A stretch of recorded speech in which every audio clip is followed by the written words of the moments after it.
ये जेई 2009 का क्वेश्चन है, पूरा स्टेटमेंट नहीं लिख रहा हूं, इसमें दिया क्या है वो बता देता हूं। ये समझ लो वाटर है, ठीक है, जो वाटर है उसके वाटर के H2O के 10 मोल्स हैं, ठीक है जी, H2O के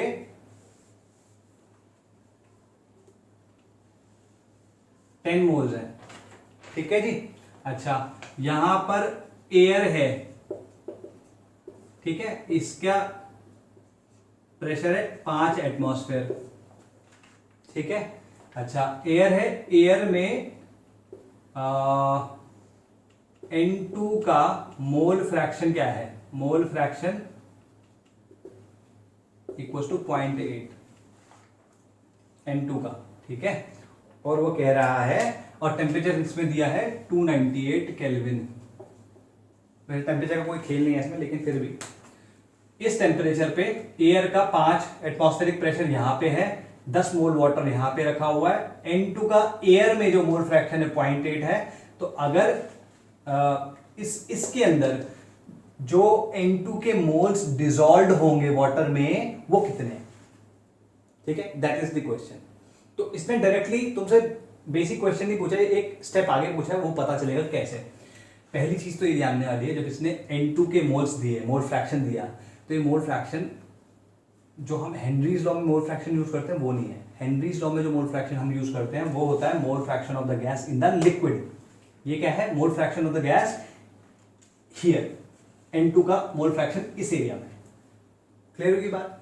इन जनरल तुम्हें ये बता देता हूं, जो तुम्हें 78% ऑफ N2, 21% ऑफ N2 अगर बोला जाता है, वो होता है बाय वॉल्यूम। एयर में यही तो होता है ना, 78% N2 एंड 21% O2, वो बाय वॉल्यूम होता है। और क्योंकि प्रेशर टेम्परेचर सेम है, तो हम V is directly proportional to N लगा सकते हैं, ठीक है, V is directly proportional to N, ठीक। तो V is directly proportional to N का मतलब क्या हुआ कि जितना वॉल्यूम का रेशो है या जितनी वॉल्यूम की परसेंटेज है वो ही मोल्स की परसेंटेज भी होगी, ठीक। अब मोल की अगर परसेंटेज है तो क्या हम कह सकते हैं कि मोल फ्रैक्शन की जो परसेंट या जो मोल फ्रैक्शन की वैल्यू होगी वो भी उतनी होगी। जैसे अगर मान लो मैंने 80% एयर बोला, ठीक है, सॉरी 80% N2 बोल दिया, इसका मतलब क्या हुआ कि इसमें 100 ml मैं लूंगा तो 100 ml में 80 ml ये निकलेगा N2, ठीक है। इसको मैं ऐसे भी लिख सकता हूं कि 80 मोल्स होंगे N2 के इन 100 मोल्स ऑफ एयर, ठीक है। इसको हम ऐसे भी लिख सकते हैं 0.8 मोल फ्रैक्शन ऑफ N2, ठीक है, ये ध्यान रखना।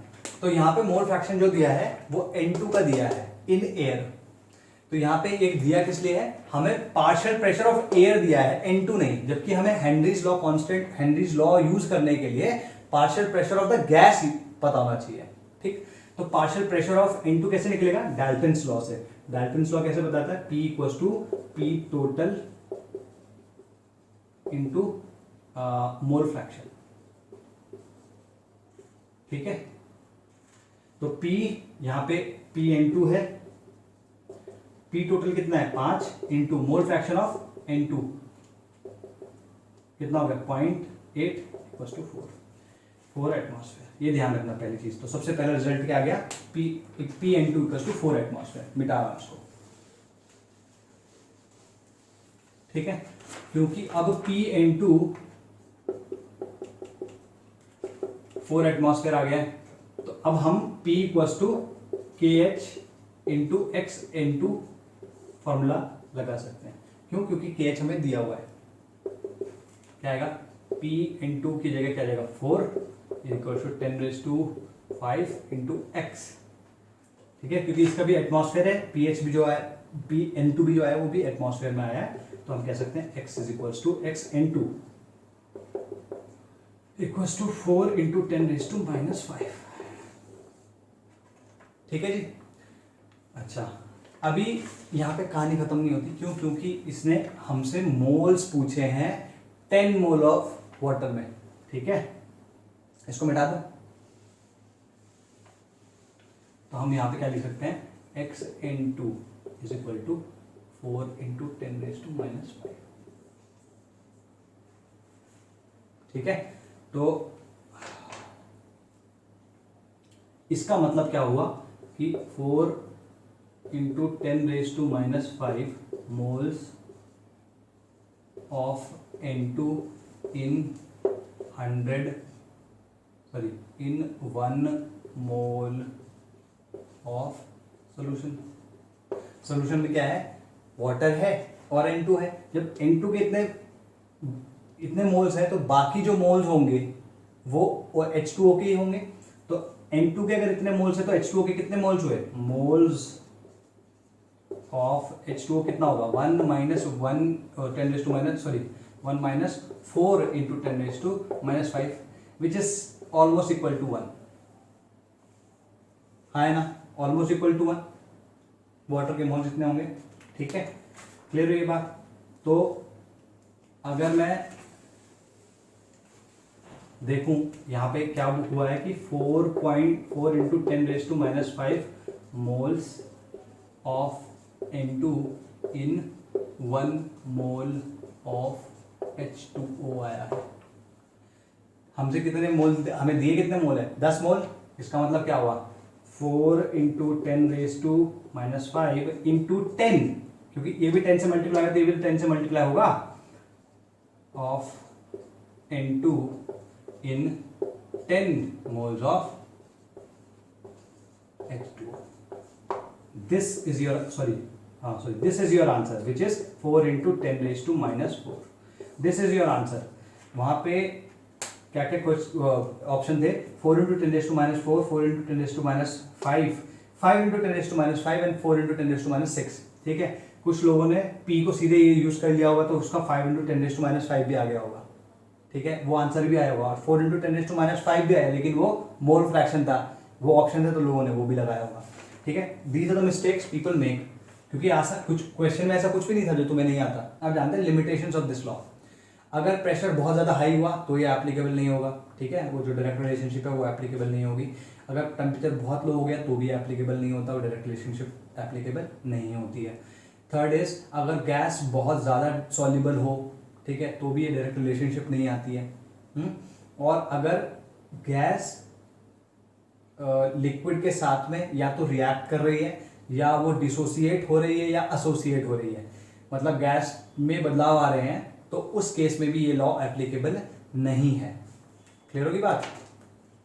Okay, now let's take a look at the applications. Applications हम ऑलरेडी देख चुके हैं, और ये एप्लीकेशंस में ज़्यादातर तुम्हारे बोर्ड्स में क्वेश्चंस आए हैं। एक दो क्वेश्चन अभी लूंगा उनमें। ठीक है, तो पहला चीज़ क्या है, कोल्ड ड्रिंक्स में। भाई कोल्ड ड्रिंक या ऐसी कोई भी एयरेटेड ड्रिंक्स होती हैं जिसमें कोई, जैसे CO2 ये होता है, CO2 तुम डिजोल्व करते हो लिक्विड में, तो वहाँ पे ये काम आएगा। ठीक है, सेकेंड वन इज कि एक्वेटिक लाइफ। एक्वेटिक लाइफ एक क्वेश्चन आया था, कौन सी ईयर का है देखें जरा, 2018, 2019 एंड 2012। क्या है, aquatic animals are more comfortable in cold water than in warm water. ठीक है, ये क्वेश्चन आया है। इसका मतलब क्या, इसको देखो, जैसे अगर ये पानी है, ये O2 है यहाँ पे, या एयर है। ठीक है, अगर मैं यहाँ टेम्परेचर लो रखूंगा तो O2 या जो एयर है उसकी सॉल्युबिलिटी वाटर में ज्यादा होगी, तो availability of O2 in water will be higher. तो अगर O2 की मात्रा ज्यादा होगी तो जितने भी एक्वेटिक एनिमल्स हैं उनके लिए उनके लिए O2 जो अवेलेबल होगी वो ज्यादा होगी, तो दे विल बी कंफर्टेबल। ठीक है, तो ये रीजनिंग होगी। Third is high altitudes at, ये 2019 का क्वेश्चन है, एट हाई, एक नंबर का, at high altitude people suffer from anoxia. ठीक है, resulting in inability to think. ठीक है, इसको थोड़ा सा शुगर कोट करके हम ये कह सकते हैं कि जो पहाड़ी लोग होते हैं ना, वो काफी मिलनसार होते हैं, काफी सिंपल लोग होते हैं। Why does that happen? उसका रीजन ये दे रहे हैं कि देखो, जैसे तुम ऑल्टीट्यूड ऊपर जाओगे तो एयर का जो एटमॉस्फेरिक प्रेशर है, एटमॉस्फेयर में जो एयर का प्रेशर है वो कम होता चला जाएगा। ठीक है, कम होता चला जाएगा तो उसका जो डिसोल्यूशन है ब्लड में वो कम हो जाएगा। अगर ब्लड में ऑक्सीजन कम रहेगी, ठीक है, तो बॉडी को या सेल्स को भी कम ऑक्सीजन मिलेगी, तो क्या होगा, जो तुम्हारे ब्रेन को ये आवश्यकता है ऑक्सीजन की, उसमें भी कमी आ जाएगी। आवश्यकता नहीं मतलब उसको अवेलेबिलिटी में कमी आ जाएगी, क्योंकि अगर अवेलेबिलिटी में कमी आ जाएगी तो जो एबिलिटी टू थिंक है ना, वो कम हो जाएगी। तो जब आदमी सोचना कम कर देता है तो वो स्कीम करना, लोगों को बेवकूफ़ बनाना, वो भी कम कर देता है। तो इसलिए वहाँ के लोग सिंपल होते हैं। और okay, and the last one is, अगर मान लो जैसे जो डाइवर्स होते हैं है ना, जो डीप सी डाइविंग करते हैं, वो लोग ऑक्सीजन सिलेंडर, डिस्कवरी चैनल पे देखो ऑक्सीजन सिलेंडर्स लेके जाते हैं। वो ऑक्सीजन सिलेंडर में एयर नहीं होती और ना ही प्योर ऑक्सीजन होता है। उसमें क्या होता है, oxygen in mix with helium होता है। ऐसा क्यों? क्योंकि अगर ऑक्सीजन या एयर हमने रखी हुई है तो हम जैसे जैसे नीचे जाएंगे तो प्रेशर आउटसाइड प्रेशर जो है वो बढ़ जाएगा। तो जो डिसोल्यूशन ऑफ O2 है या N2 है in your blood, that will increase. ठीक है, तो नीचे जाते वक्त तो कोई प्रॉब्लम नहीं है, लेकिन जब ऊपर आओगे तो क्या होता है, ऊपर आते हुए अगर तुम बहुत जल्दी आए तो वो N2 जो होती है that bubbles out of your blood. उसमें क्या होती है कि वेन्स फट सकती हैं तुम्हारी, ठीक है, या फिर वो क्या करते हैं, जो बबल्स होते हैं तुम्हारे जॉइंट्स में जाके बैठ जाते हैं, और जॉइंट्स में जाके बैठ जाते हैं तो बहुत दर्द होता है। इनफैक्ट लोगों की मृत्यु भी हो जाती है, इसलिए मर भी जाते हैं लोग। तो दीज आर योर एप्लीकेशंस। ठीक है जी, ठीक है। प्रेशर और टेम्परेचर के अलावा अगर एक और फैक्टर है, अगर मान लो गैस लिक्विफाइबल, इजीली लिक्विफाइबल है, तो वो गैस ए में ज़्यादा डिजॉल्व होगी। ठीक है, any gas which is more liquefiable will be more soluble in any liquid. ठीक है, ये चीज़ होगी। दूसरा, अगर मान लो गैस सॉल्युबल होती है लिक्विड में और उसके साथ कोई स्ट्रॉन्ग इंटरमॉलिक्यूलर फोर्स बना लेती है, जैसे हाइड्रोजन बॉन्डिंग फॉर एग्जाम्पल, तो क्या होगा, उस वजह से भी इसकी सॉल्युबिलिटी इस पर बढ़ जाएगी। ठीक है, इन टेक्स्ट क्वेश्चन है 2.7, उसमें दिया क्या क्या है, CO2 को वाटर में डिजोल्व करना है ना, तो या सोडा वाटर की बात कर रहे हैं, तो सोडा वाटर क्या होता है, CO2 इन वाटर। उसका KH दिया है 1.67 इंटू 10⁸ पास्कल्स। ठीक है जी, अच्छा, और टेम्परेचर दिया है 298 केल्विन। और अब पूछ रहा है कि एक सैंपल है, जैसे मान लो यहाँ पे वाटर है, ये CO2 है, यहाँ पे हमने 500 ml को वाटर को रखा है, और इधर पे मैंने जो CO2 रखी है उसका मैंने पार्शियल प्रेशर 2.5 एटमॉस्फेयर रखा है। तो ठीक, क्लियर हुई बात। पूछ क्या रहा है कि इस 500 ml में CO2 का अमाउंट कितना होगा। ठीक है जी, CO2 का अमाउंट कितना होगा। तो सिंपल सी बात है, अभी कितना है कितना नहीं है वो सबको छोड़ो, इसको देखो कि इसमें प्रेशर दिया है, KH दिया है, तो हम mole fraction of CO2 in this निकाल सकते हैं, नहीं निकाल सकते, क्लियरली निकाल सकते हैं, है ना। तो हम क्या लिख लेंगे, P = KH CO2 X CO2 and PCO2। तो कितना आ जाएगा, 2.5 इंटू, अब ये एटमॉस्फेयर में दिया है तो इसको 1.01325 इंटू 10⁵ पास्कल्स, इससे मल्टीप्लाई करना पड़ेगा, equal to 1.67 into 10⁸ pascals into X CO2। ठीक है, ये क्या कन्वर्जन फैक्टर है तुम्हारा, इसकी वैल्यू देख लेना, 1325 है, 1235 है, थोड़ा सा गलत हो सकती है, देख लेना इसकी वैल्यू। ये क्लियर होगा। ठीक है, X CO2 कितना आएगा फिर, 2.5 into 1.01325 into 10⁵ pascals upon 1.67 into 10⁸ pascals. तो ये कितना आएगा, 5/2 पर लिख सकते हैं, दिस इज 5/3। अच्छा, ये 10⁻³ हो जाएगा यहाँ पे, और इंटू 1.01325। ये थोड़े शॉर्टकट्स तुमको अपनाने पड़ेंगे। It will come out to be equal to 1.3/2 into 1.01325 into 10⁻3। ठीक है, ये 1.5 है इंटू दिस, अप्रोक्सीमेटली मैं इसको 1.6 लिख रहा हूँ, ठीक है, इंटू 10⁻3। ठीक है, इस कैलकुलेशन को एग्जैक्टली तुम कर लेना, मैं बस बता रहा हूँ कि करना क्या है। ये क्लियर हुई बात। तो मैं इस पूरे को हटा के यहाँ लिख सकता हूँ X CO2 is approximately equal to 1.6 into 10⁻3, है ना। इस मोल फ्रैक्शन का मतलब क्या होता है भाई, मोल फ्रैक्शन का मतलब होता है कि इतने मोल्स इन टोटल 1 मोल, ठीक है जी। वाटर का वाटर और CO2 मिला के 1 मोल बनेगा। अगर तुम ध्यान से देखो तो XH2O क्या आएगा फिर, XH2O will be equal to 1 minus 1.6 into 10⁻⁻3, ठीक है, which is almost equal to 1। ठीक, इसका मतलब क्या हुआ, इतने moles of CO2 in 1 mole of water, approximately 1 है ना, तो मैं लिख सकता हूं 1 मोल ऑफ वाटर, या फिर इसको ऐसे लिख सकते हैं 1.6 into 10⁻³ moles of CO2 in 18 grams of water. ठीक है, कंसिडरिंग ये 500 ml दिया था इसकी वॉल्यूम, तो वाटर की जो डेंसिटी हम लेंगे वो लेंगे 1 ग्राम पर सेंटीमीटर क्यूब या 1 ग्राम पर ml, तो 500 ग्राम्स आ जाएगा। अगर 500 ग्राम्स आ गया तो यहाँ पे इसको 500 ले लो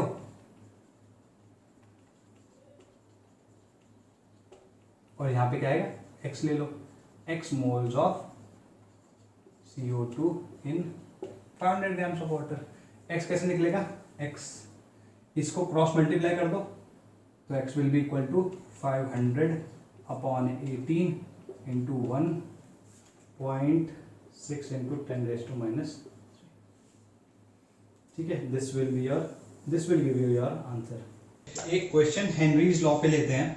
इसमें मैंने तुम्हें बताया था कि हेनरीज लॉ में जो हेनरीज लॉ कांस्टेंट होता है उसकी जो यूनिट होती है वो प्रेशर वाली ही होती है, क्योंकि x जो लिया है वो मोल फ्रैक्शन है, मोल फ्रैक्शन की कोई यूनिट नहीं होती है। ठीक, मान लो तुम्हें कोई ऐसा क्वेश्चन आ जाए जिसमें KH की जो यूनिट है वो प्रेशर की यूनिट नहीं है ना, तो ऐसा ही एक क्वेश्चन करते हैं। एक क्वेश्चन है, unopened soda and unopened soda has an aqueous concentration of CO2। ठीक है, कॉन्सेंट्रेशन ऑफ CO2, ठीक है, एट कितना दिया है इसने 25 डिग्रीज सेल्सियस। इस पे इसने कॉन्सेंट्रेशन क्या दी है 0.0506 मोलल। ठीक है, यहां पे ये ध्यान देने वाली बात है। ठीक, 10 pressure of CO2 in the can में वो PCO2 पूछ रहा है और KH उसने दे दिया 0.034 मोल पर kg बार। ठीक है, तो एक दो चीजें ध्यान देने वाली है। पहली तो KH की जो यूनिट है, ठीक है, मैंने उस वक्त बोला था तुमको लेक्चर के दौरान कि हमेशा KH की जो यूनिट होगी उसको देखना है, उसके बेसिस पे बात करनी है।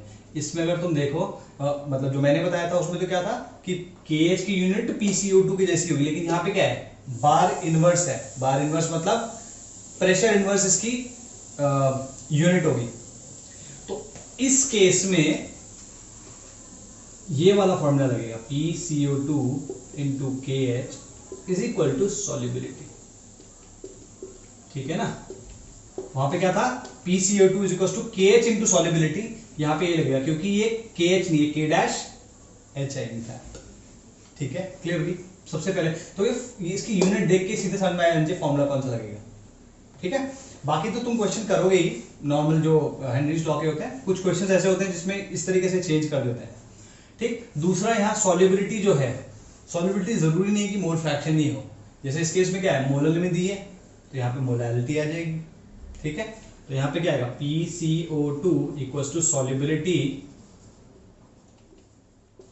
Upon K-H which is equal to 0.0506 molal है ना अपॉन 0.034।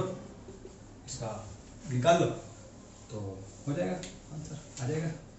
ठीक है जी, it should come out to be equal to 1.4 हाँ 1.49।